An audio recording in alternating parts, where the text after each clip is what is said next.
ఒక్క రూపాయి కోసం ఎప్పుడు ఎతికారు? ఆ! 'ఆర్ఎక్స్ హండ్రెడ్' సినిమా అప్పుడు సార్. హ్మ్. 'ఆర్ఎక్స్ హండ్రెడ్' అప్పుడు సినిమా అప్పుడు రూపాయి అంటే మన ప్రశాంత్ థియేటర్ ఉండే సికింద్రాబాద్‌లో. అప్పుడు అది సినిమా మస్తు వైబ్ ఉండే.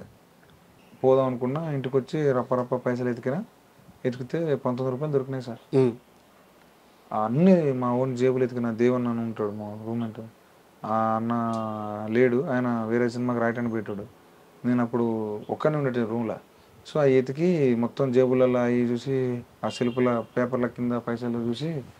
19 ఒక రూపాయి లేదు. అమ్మా! ఏందిరా అనుకున్నా. ఏడ దొరికినా ఏడెతికినా దొరకలే. వద్దులే ఇయ్యాల హ్మ్. ఏమో అంటే దొరకలేగా ఎందుకులే హ్మ్. ఇంత ఇంత దానికి పోవటం అని చెప్పి పోయి మిర్చీలు తిన్నా. మిర్చి తిన్నారు. మిర్చీలు హ్మ్. సో, అలాంటి ఇన్సిడెంట్స్ వల్ల అవును. ఇప్పుడు మనీ వాల్యూ తెలుస్తుంది. యాహ్!